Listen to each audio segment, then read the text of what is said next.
Hi, it's Bumble. Welcome back to my channel. I know I usually just post like one or two movie reviews per day. I try not to have like three or more because then it feels like kind of a lot within the span of one day. But I actually just finished this movie like 15 minutes ago, and it was one that I was really looking forward to. It's one of like a couple of movies I've been looking forward to that's like come out within this year, and it got put in Amazon Prime, I think like 2 or 3 weeks ago actually. So I wanted to watch it like as soon as I got home from, I was like away for a while, and it's one of those I was like excited to watch, and it was really good, so I wanted to record this video as soon as I watched it. Basically, I could have actually watched it sooner. Like, I had access to Prime. I saw when it got put on. It's just my dad, I remember he was also interested in seeing this movie, and he'd even texted me like, hey, it got put on, like the day it got put on Prime, he's like, hey, it got put on Prime. And then I thought, okay, I should probably just like wait till we're together again and we could watch the movie together. And it was nice because we had both wanted to see this. We didn't actually really talk that much during the movie. Sometimes we'll like laugh at the same stuff or comment on things. We sometimes paused and, because this is like a murder mystery, and talked about things a little bit, but for the most part we were both just like so focused on the movie. But it was still nice to watch together. I'm glad that we did that. But yeah, this is one of like a couple of movies I've been wanting. There's probably at least like 4 or 5 movies I've been wanting to see that have come out recently. There's this one, and Project Hail Mary, and Obsession, and there's this other one that starts with an L that's like a queer horror movie. I'm trying to remember. I think it has to do with like shape-shifting or something, but like all of those, and well, not really the Backrooms. I kind of don't really care as much with that, but at least with those 4 I've been wanting to see. I mean, with 2 of those, the one that I can't remember the title of, an Obsession, I have no idea when those are going to end up on streaming, so it might be a while for me to get around to those. But this one, yeah, it got added recently, which is nice. And then I was surprised with Project Hail Mary, because that's the movie I've actually wanted to see the most this year. Because with the Sheep Detectives, I was gone when that, I think, was in theaters. I think I was like traveling or something. With Project Hail Mary, I don't know why I missed out on that. That might have also just been when I was away, or maybe I was busy with something. I've been like kind of busy for a couple of months. But that was a movie I wanted to see the most. I missed it in theaters, and I've been like waiting and waiting for it to come on streaming. I was surprised that it came so quickly, but also that it got added onto Prime. Like, you don't have to be subscribed to anything else. Like, I like the day I'm recording this, it like is available on Prime. So I'll probably watch that tomorrow or the day after. And the thing is, I had the choice too. I was asked like, because I was gonna watch something with my dad of like, oh, do you want to watch Sheep Detectives or do you want to watch Project Hail Mary? And on any other given day I would have said Project Hail Mary because I was like so excited about it. But the thing is, tomorrow I'm gonna be probably home late. It's like 4th of July, actually. I'm recording this the day before 4th of July, and I know that if I watch something like Project Hail Mary and I get like super duper excited, I'm not gonna focus on the stuff I'm doing for 4th of July, and it's gonna kind of ruin it for me a little bit. When you get like too excited about discovering something and then you're like completely distracted from everything else. And even though I was excited for Sheep Detective, I had a feeling I probably wasn't going to feel that way, of feeling like super obsessed with it or anything in the moment. So I decided on this one first. But yeah, I will be doing Project Hail Mary. I'm so excited. I've been like avoiding spoilers and stuff. I mean, I didn't get spoiled for this movie either, which is really nice. All I've seen with Sheep Detectives is the trailer. But yeah, exciting right now that the 2 movies I've wanted to watch the most this year are on a service that I have, and I get to, watch whenever. So that's fun. Okay. Sorry. I just feel like I had to give that whole spiel. But yeah, this was good. I'm gonna be spoiling stuff. I mean, I always spoil stuff, but I wanted to say that again, you know, because whenever a movie gets like semi recently added to a streaming service, and that's when a lot of people like me end up like finally getting the chance to watch it, you know, and in my brain I'm still like viewing this one as like new, so you know, I'm gonna be spoiling stuff. But yeah, this was really good. I feel like I probably had the same thought. I don't remember the trailers like completely too well, but I feel like also the way it was advertised, just a little bit, and other people might feel the same way, of thinking like, okay, it's a movie about these like CGI talking sheep. There was a lot of like funny moments in the trailer and stuff, even though you go into it knowing it's going to be a detective story. I mean, besides the name, and I thought like, okay, this is gonna be like a kids movie about these sheep detectives and whatever. You feel like you're not really gonna like take it as seriously and stuff, for thinking it might be like a little dumb. I mean, it is still a movie about talking sheep. There are things in the movie that are funny, but it also does get like serious and actually even sad at times.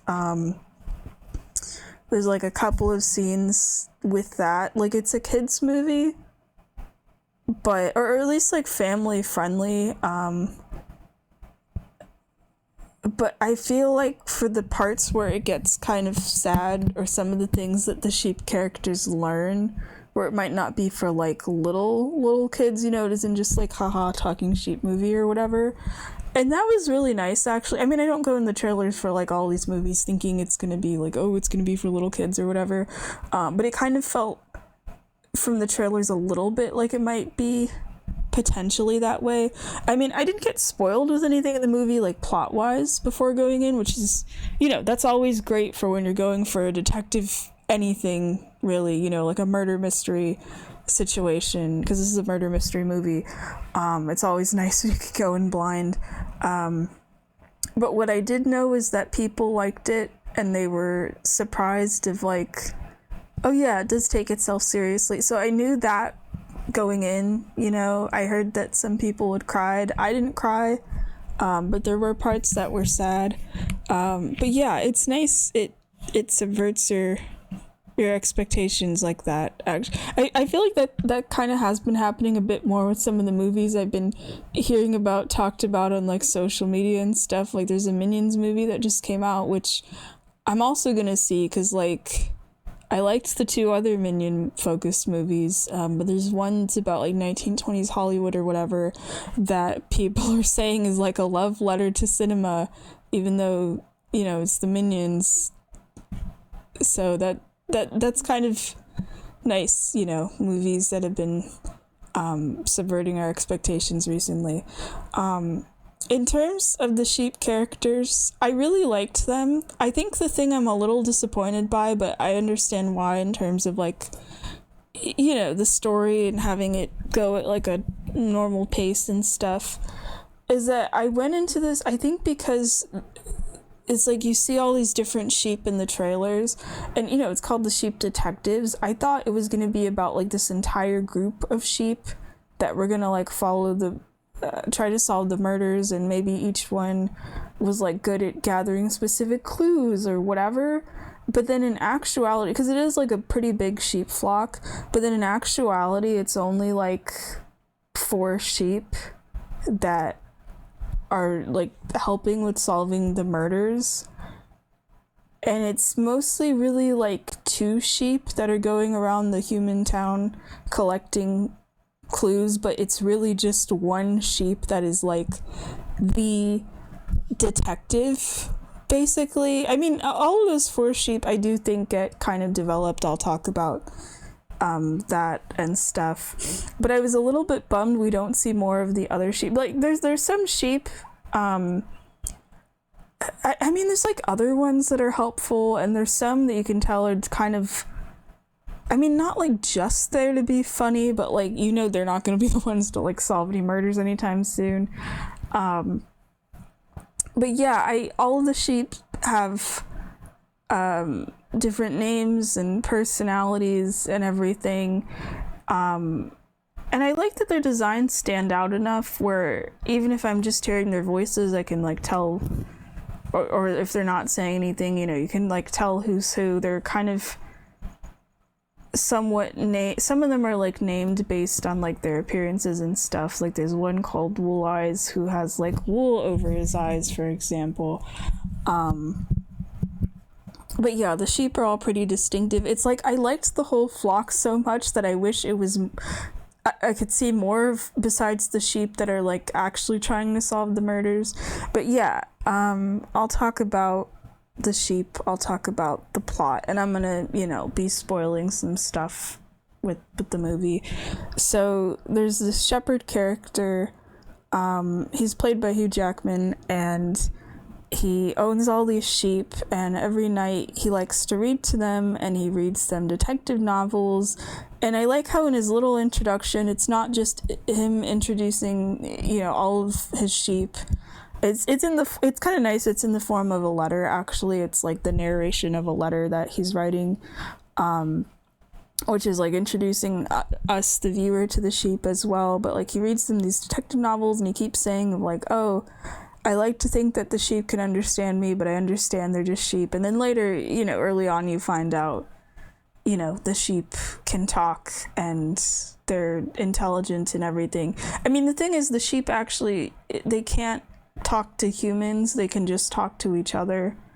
But you know, they're smarter than what the humans would assume for sheep or any animals, really. That's the other thing too. It's like the sheep can't talk to humans. They can talk to other sheep, but they can't talk to other animals. This isn't like a Disney movie or something where all the animals can talk to each other, because you see chickens, well, you see one chicken and you see some dogs, and the sheep, actually I don't think the sheep try to talk to the dogs. It's only sheep talking to other sheep. The other animals are just, you know, normal. They don't speak or anything. But yeah, the introduction to the sheep is nice. They get read all these detective novels, and I like that that's the reason why the sheep are, I mean, it's not the reason they're smart, but that's the reason why they're able to figure out clues. But again, it is really just kind of like one sheep. There is an orange sheep. She's the one that's like on the bottom center. Her name is Lily, and she is said to be the smartest sheep. And even though all of the sheep in the flock are there, well, almost all of them, to listen to the detective stories, which would theoretically mean that like they'd all, or at least more than one, would be like potentially good at solving murders. It's really just Lily, like she's shown early on, even with the detective stories, to be able to figure out who the killer is when the rest of the sheep end up getting it wrong. And yeah, she's really the one that is the main character, and her character growth as well throughout the movie, where she wants to solve the murders, and she's never been outside of the meadow or anything, and she ends up going into town. It's her, and there's this white ram who is to her right on the poster. Oh no, why am I blanking out on his name? He's a very important sheep. It's like Lily's like the main one that's trying to solve the murder, and this white ram is the I guess moral support assistant. Hold on, I have to look up it's gonna bug me if I don't remember the names of all the sheep. Hold on. It's like Moggle or something, or no, I think it started with an M.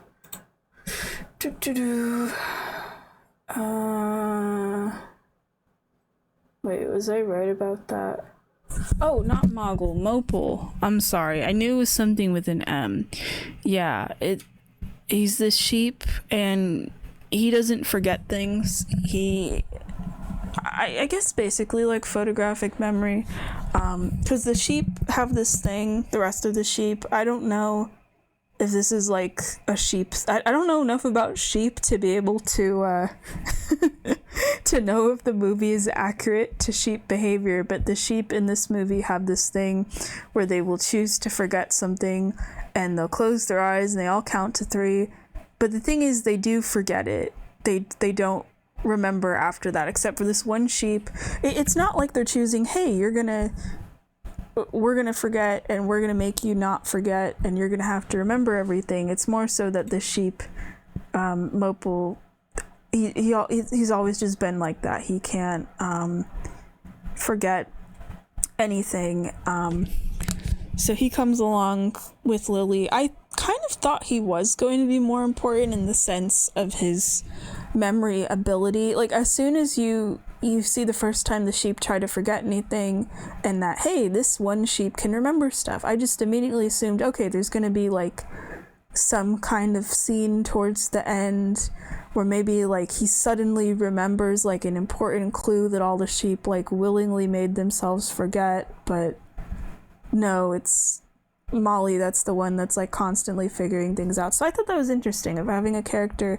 I mean, they do in the story use his ability of like remembering stuff. It does end up being important. Like there's this part because Hugh Jackman's character, George, I don't know why I was forgetting his name. His name is George. He's the one that gets murdered in this movie. He's like one of the local shepherds, and then there's this other shepherd. His name's Caleb, and his sheep end up getting like killed for meat and stuff. And with George's sheep, it's I think just like for their, I think it is just for their wool. Actually, they don't get killed or anything. But yeah, 2 of George's sheep, Mopul and Lily, they wander into the other area, pasture, whatever, and they see a box that has like a drawing of a cut up sheep, and Lily ends up asking Mopul of like, oh, how many times have I like seen other people, like, I mean other sheep die, because there's the sheep have this belief where when they die, like humans can die, but when sheep die, they turn to clouds, which is really cute. And then you also there is a sheep character that does die, and you see that sheep as a cloud as like the very last scene, which I thought was kind of sweet. But yeah, the sheep's discovery, well, it's specifically Lily that discovers what happens to the other sheep and that they don't become clouds. And yeah, that is kind of a heavy thing with this movie, actually, is her discovering that death is a real concept, not just for humans but also for sheep. That is like kind of heavy. But yeah, Mopul tells her like, yeah, this is not the first time that you've tried to forget about it or anything. And I think that sucks. So he's like a pretty important sheep in that he's the one, because the other sheep are choosing to forget everything. Mopul's the only, he's kind of in a sense made to remember all of this stuff. But yeah, I thought it was going to relate more to his the detective part of the story, but I still think that was kind of an interesting ability for a sheep. But yeah, that's also like kind of a sad scene where I was thinking like, dang, you know. And then there's a ram that's named Sebastian, and he used to be in a carnival where he'd have to fight dogs, and then George ends up taking him in. So he has like this tragic backstory, and he's this loner, and all of the sheep tell him like, no, you're part of our flock and stuff. And like they do care about him, but he keeps saying like he's never had a flock, because there's this whole concept about winter lambs, which I hadn't really heard of actually. So that was kind of interesting, where it's supposed to be that like most lambs are born in spring, but some are born in winter, and the ones that are born in winter for whatever reason are like rejected by the flock. So there's this reveal of Sebastian being a former winter lamb, and that's why he never had a herd in the first place.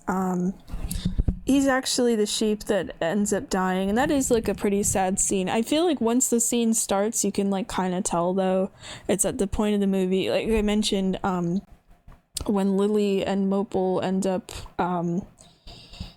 in Caleb's pasture or whatever, and they find out, oh yeah, these sheep are gonna be like killed for meat and stuff, and there's these dogs that are chasing them, and as soon as they're being chased by the dogs, I thought they're gonna survive somehow, and Sebastian appears and you like know he's going to die there. So it didn't feel, because you can kind of like tell it didn't, because that's kind of usually how these scenes sort of play out. I didn't feel as sad as probably the movie expected me to, but it was, it was still like sad. Like he ends up getting bit by these dogs. You can see his eyes end up going wide, and then he's suddenly dying. I feel like because it's so dark in that scene too, and because he has black wool compared to all the others where blood would probably be harder to see, and they're like in a fog at night, I couldn't really see the injury. So when the other sheep are suddenly saying like, yeah, he's dying, I'm like, wait, really? But he probably got bit pretty hard, and I don't know if he's supposed to be like an old sheep or not anyway, but like he has this backstory of like being in all these fights and stuff, so maybe it was also just kind of the injuries getting to him. So it's basically like a sacrifice scene and stuff, but yeah, that was pretty sad. But he's like the closest the sheep have to like a mentor in a sense, where he's the only one that like has been out of the meadow, and he tries to help. There's this really funny scene that I almost wish wasn't in the trailers actually, where it's Lily and Mopel and they're trying to leave the meadow for the first time, and they stop in front of a road and they make this face. It's like the one thing I think I'd seen from the movie before, because people like kept talking about it, where their eyes kind of go wide and they make this sort of goofy expression. And that's the other thing that's nice with this movie too, is I feel like with movies where there's like photorealistic like CGI animals, sometimes they either don't look expressive or it's like kind of creepy, and that's like one of the reasons I won't watch any of the live action Lion King movies, which I can't believe there's like 2 of them. It just feels kind of laughable actually to call them live action, like that's technically what they are, but it's like all of the characters are animated. There's no like humans in the Lion King, so it's like an animated movie that looks like a nature documentary, but like in a bad way. So I haven't seen those, so I don't know if this is like completely accurate, but like from what I remember of trailers and stuff and things I've heard about those movies, the animals don't really like move their faces, and even the designs for those characters in like live action Lion King, they just look like real animals. They don't look expressive or even a little stylized and stuff, which is a huge bummer. But I mean, animated Lion King, it's gotta probably be superior in every way. I mean, that's like one of the best movies I've ever seen. But anyway, yeah, the reason I'm talking about that is the sheep in this movie, even though, yeah, they are animated and they're like realistic, probably looking sheep and stuff, they don't suffer that problem. Like, I think the most kind of expressive their faces get are during that scene where they're kind of just staring at the road.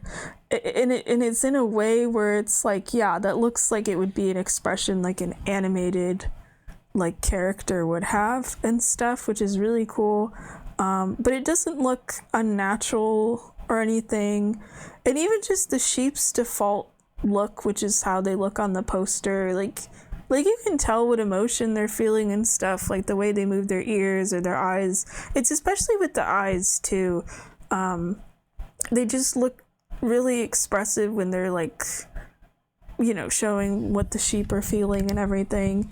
And even though they look realistic, and they have like these tiny little eyes and stuff, the sheep never look creepy to me. I feel like they easily could have accidentally ended up creepy, but they just look kind of just serene. I don't completely know how to describe it. I mean, I feel like the voice acting does a lot as well in terms of like the sheep and their emotions and everything.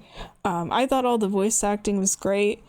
And they also got like a lot of like well-known people in this. The funny thing is, like, I've watched like so many episodes of Seinfeld, so like I theoretically should be able to recognize, like, what's her name, Julia Louis-Dreyfus' voice for, like, any character, because I've watched, like, so much Seinfeld, and I just heard her voice too. I, like, literally a couple of days ago, like, earlier this week, I rewatched A Bug's Life, where she voices one of the ant characters, and I still didn't realize that she voiced Lily until I got to the credits of this movie. But I guess maybe that's a good thing. I don't know. But no, she did great. Everyone did good, actually. Not that I recognize the voice for, like, every single sheep. Hold on a second. I actually have the Wikipedia page pulled up. Like, I could tell that the elderly sheep, the one that's always yelling, murder, murder, that was Patrick Stewart.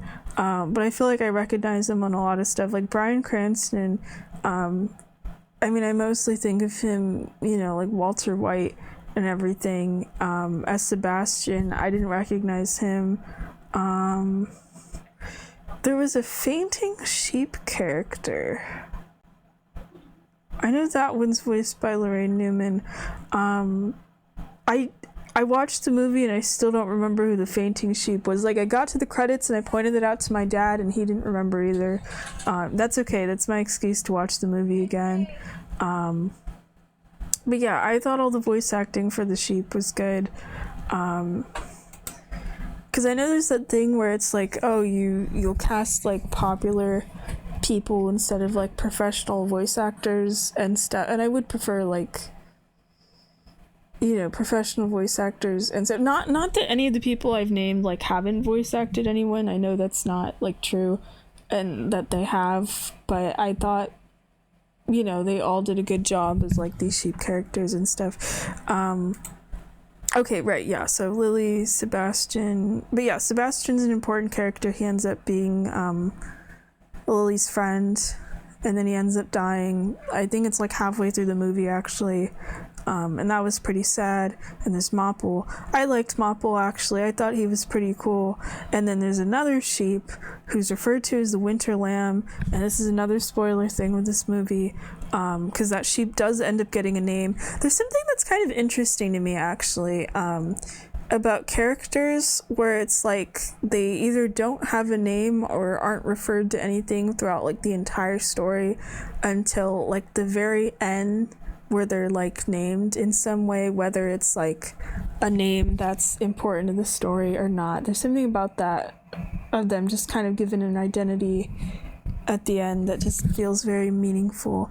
But yeah, there's a Winter Lamb character who the other sheep don't want in the flock just for being born in winter.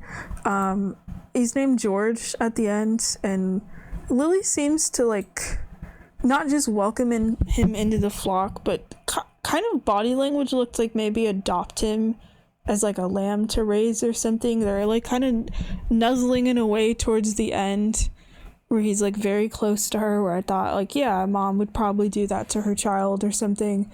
But the Winter Lamb does end up being important, and I felt bad for him too, where he has these, like, he keeps saying this line, something about George's ghost and, like, these important things he's trying to tell the other sheep, and they're, like, purposely not listening to him, and it's stuff that ends up being important when they find out who the killer is. And they even, like, Lily even says, like, yeah, if we listen to you from the start, we could have figured this out. Actually, that did remind me, my dad pointed something out I didn't even think about that could have solved the murder immediately, because George, he ends up, not George the sheep, but George the shepherd, he gets poisoned. Like, they figure that out pretty early. Like, Lily figures it out almost immediately. And then my dad had mentioned we were done watching the movie, because it ends up happening through George and the killer they have a drink and stuff, and the glasses are still left in George's trailer. And my dad was like, oh yeah, if they checked fingerprints on the glasses, which I feel like would be a pretty obvious thing now that I think about it, they would have figured out who the killer was immediately. And I was thinking, damn. But the reason that, like, doesn't happen is because the policeman, there's only one for this town, and he's not very bright. and the sheep, they're the ones that solved the murder, but they're always kind of like, I was gonna say a step ahead of him, but no, they do figure it out. They're constantly bringing him clues, and they basically guide him to the point. And I mean, he does have the sheep do give him like one final clue, but he does have the whole explanation. You know, they always give in these stories of like, I figured out who the murderer is, and he does figure it out on his own. He does seem to be like getting smarter as he goes along and stuff. Hold on a minute. Okay, sorry if my microphone picked up any noise. I guess people might already be like partying and stuff because it's the day before 4th of July, and I think my neighbors were like saying bye to somebody. This mic at least seems sensitive to like things in the room, and it felt pretty loud, so I just closed the window. We should be good now. Wait, what was I saying? But yeah, the policeman, he isn't that smart, and the sheep basically feed him a lot of clues, and that's, you know, what gets the murder solved and everything. I mean, a character even points it out too, of like, hey, you didn't do forensics for this thing. Like, he tries to touch the handle to the murder scene. So yeah, that was not happening with the glass. So I guess that's kind of the movie's excuse of having like a dumb policeman. But that, you know, leads to the sheep being the detectives and everything. But yeah, the winter lamb does have important clues. And he gets named George at the end, which is kind of sweet. You know, also has to be like named after the shepherd and everything. But the winter lamb was really cute. He's so tiny. There's this one part early in the movie where it's raining at night. I think it's like a thunderstorm or something, and all the other sheep are in the barn, and the winter lamb is stuck outside. You know, they're not gonna let him in. He doesn't even like bother trying, and you see him, and he goes under this little tire swings. He's trying to avoid getting wet, and he does end up being helpful besides the clues. Like, he's the one that ends up having to give the police the final clue that leads to the murder, you know, getting revealed and everything. But I did think it was kind of funny the way these sheep, I was trying to think of it from the policeman's point of view, actually. Which, I mean, you do get to see, because, you know, he can't talk to these sheep. He doesn't know what they want half the time. And even points it out, too, is, like, the shepherd gets murdered, and then the sheep are all, well, it's only a couple of them, you know, mostly Mopple and Lily, and they're coming into this town, and they keep staring at him from across the window of his office. They're just outside, and sometimes they lead him places. They're not, like, aggressive about it or anything. They never try to harm him, but it's like they take his hat, and they lead him all the way to their meadow just to give them a bracelet. And then he ends up drawing the wrong conclusion and arresting the wrong person because of that. But well, it is someone that's being framed, so it like kind of makes sense.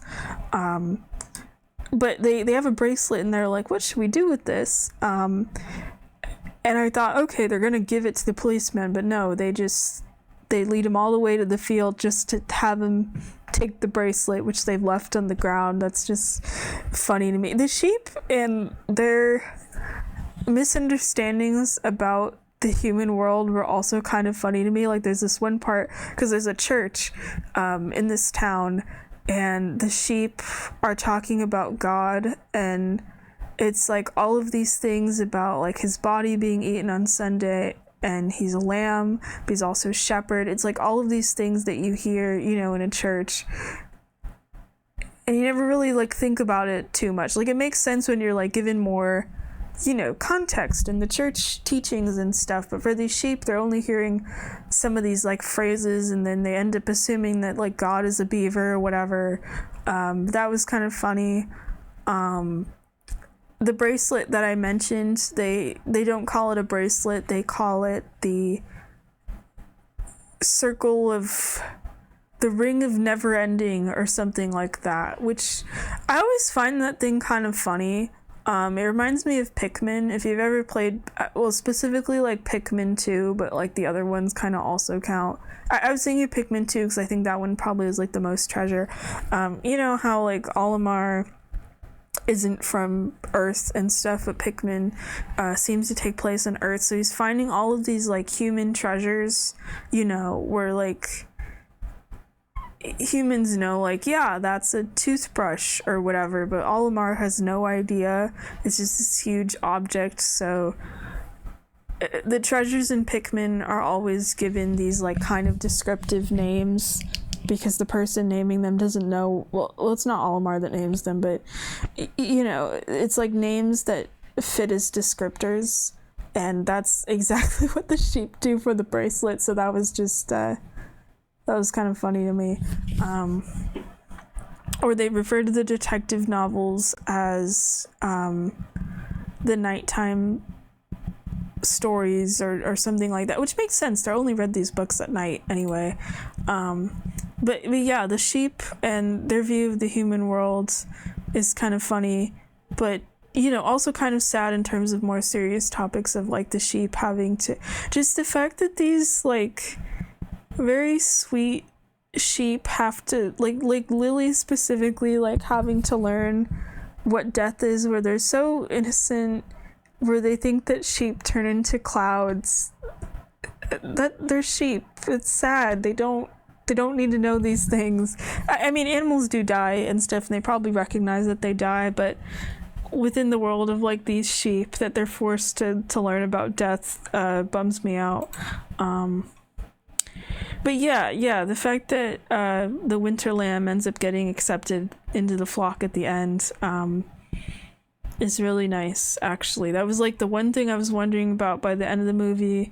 I mean, it kind of assumes so. That's the thing of like the winter lamb and Sebastian being some, you know, they're both winter lambs.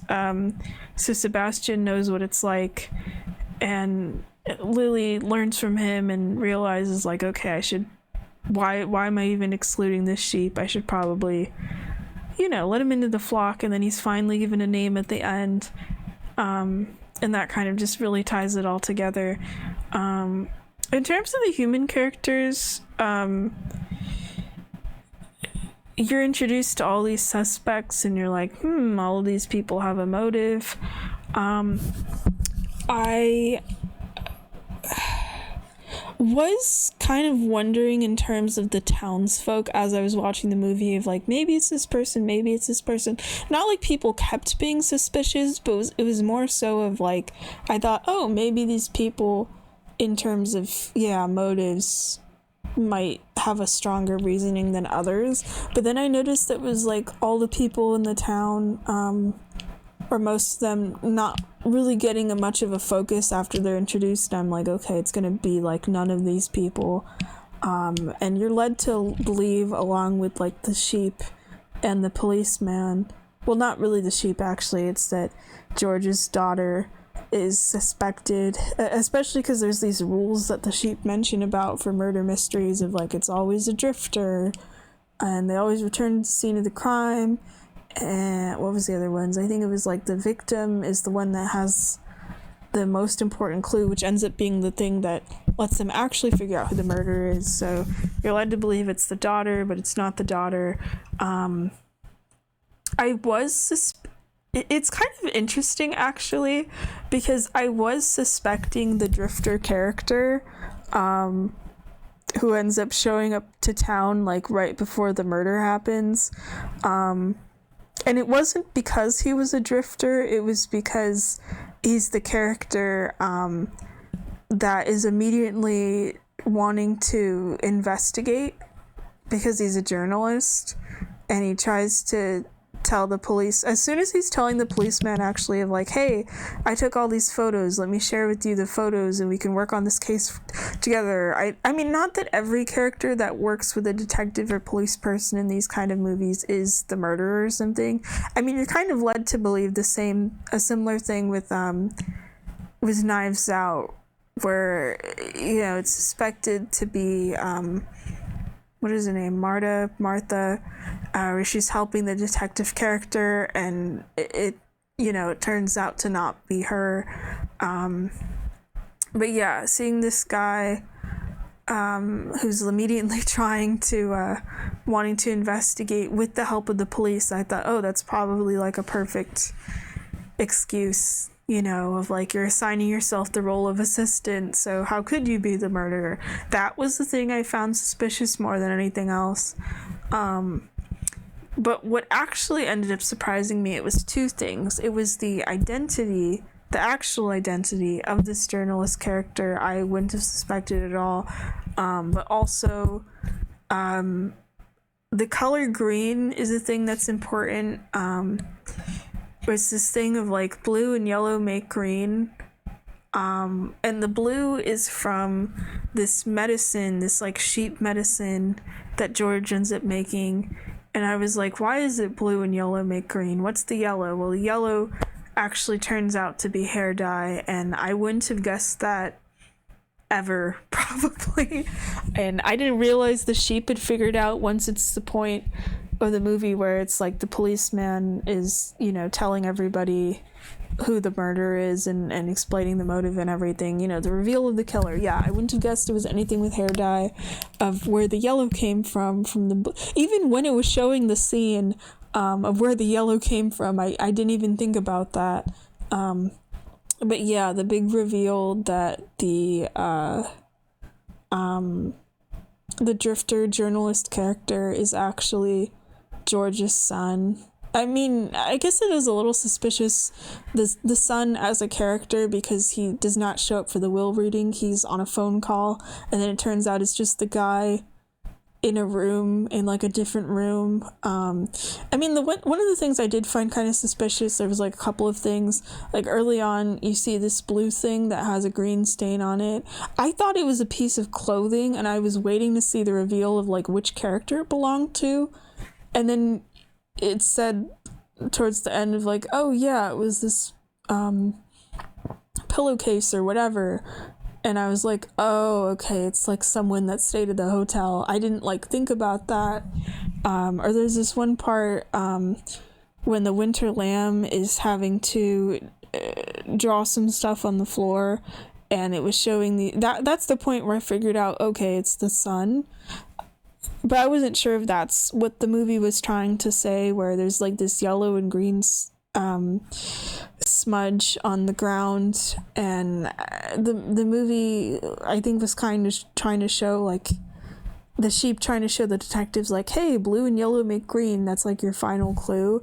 But it was with these pictures where it like showed George, and then it showed the daughter, and then there was a smudge, but the way it all connected, it was kind of like the lines for a family tree. So that was the point where I thought, oh, okay, the sheep are trying to say it's the sun. And then with how the movie was going after that, they never pointed that out, and I thought, oh, okay, maybe not. But I was, right, that it's the sun. Because that's the other thing with murder movies. It seems like they reveal, like the murder never comes out of nowhere. It's always like towards the beginning or so, they're introducing the characters. The murderer is in there somewhere, and that it was someone that was there. Just, yeah, the fact that they have the twist that it's the son, but the son, is in disguise. I thought that was pretty good, actually. That got me. But yeah, that was kind of nice, because I was worried of like, okay, is this going to potentially be too easy to figure out? And that's the funny thing where, Lily learns all of these rules from the detective stories. And I thought, no, but that's gotta make it so simple, because I was like suspecting characters. And she ends up saying this stuff about how, oh, it's life's too complicated, it's not gonna follow the rules, and then it turns out to follow the rules. So it was like almost disappointing in that sense, but let me see what else. So yeah, I'm glad that I didn't correctly guess everything, and I'm glad that I wasn't spoiled on who the murderer was, because that's kind of a bummer when you go into these kinds of books or movies, anything that's like a murder mystery, of finding out who the killer is, because that's like the fun of it, of trying to figure it out. But yeah, I do like the concept that it's a bunch of sheep trying to solve a murder, but it's not in a way where feels too silly because they're sheep or whatever. Like, it does get kind of serious. It does get sad by the end. I do feel like even though Sebastian's death was like a serious scene, I feel like the scene that felt the most serious to me was the one when the sheep discover about the meat and everything, like, especially because you hear towards the beginning one of the sheep saying, I think it's one of the lambs, of like, oh, yeah, because sheep are only used for wool. Like, they don't even consider the possibility that people eat them or anything. There's this one part when Lily is talking about her parents, and she says, like, oh, I can't remember when they turn into clouds, and you see Mopal make like a face or twitch or something, and I thought, like, oh, her parents probably died. The fact that these sheep are making themselves forget every time something bad happens that they don't want to remember.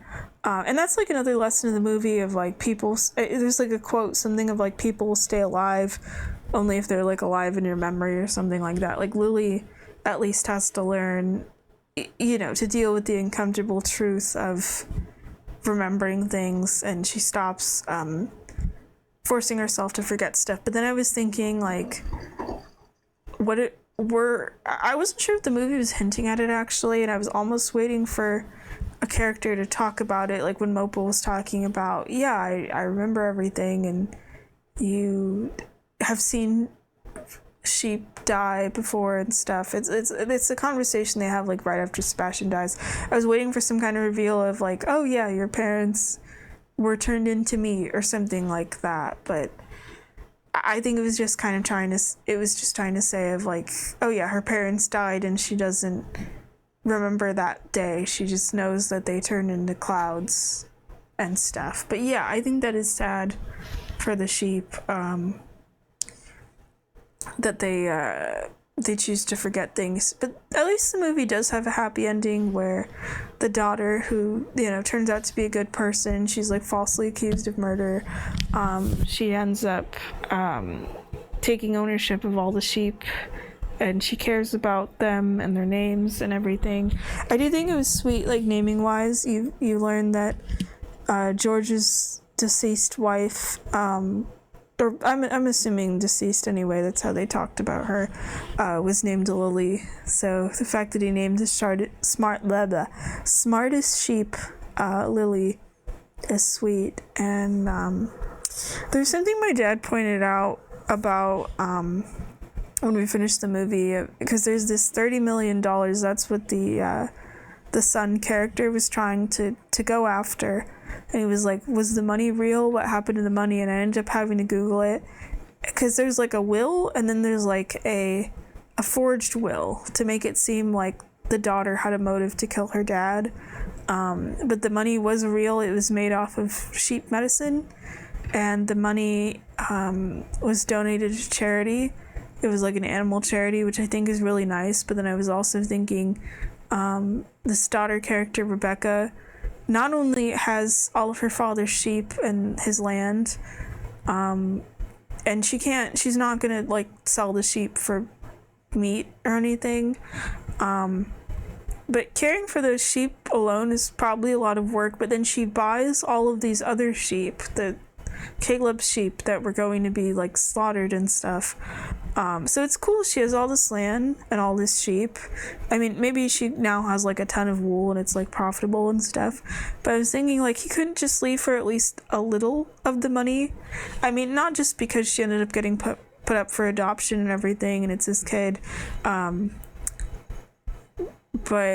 that he spent like 20 years trying to find. But also, she's caring for all of these sheep alone, and you get to see George's schedule for when he's alive, and it's like from sun up to sundown practically. This man is like just taking care of his sheep, and he's like a guy that's experienced with it and everything. His daughter doesn't know how to take sheep, so I just kept thinking, like, could he have left her just like a little bit of money, so she doesn't have to like completely start from scratch in terms of she has all the materials and everything, but just for like a little support. But I'm glad that she's the one that gets the sheep at the end, and so the current flock end up meeting all of these like French sheep with really fancy wool and everything, and I thought that was pretty nice actually. So it does have a happy ending. They do end up catching the murderer and stuff. It's got some funny moments. I loved the sheep characters. I've actually thought about like drawing some of them as well, because I think they look cool. Because like I liked the winter lamb. There's this one brown sheep that's like constantly asking people questions. There's these two twin rams that like to ram into stuff, and they end up being somewhat important in that they're the ones that like physically catch the murderer. They end up like banging into his car and stuff. I thought they were pretty funny because they were like a little bit dumb. Yeah, they were the funniest to me out of all the sheep. Yeah, that's pretty much it. I just really liked this movie. But yeah, I recommend it. It was fun. I'm happy I get to finally watch some of these movies I'd been wanting to watch, and that hopefully Project Hail Mary is gonna be like just as good. Yeah, that's pretty much it. Thanks for watching.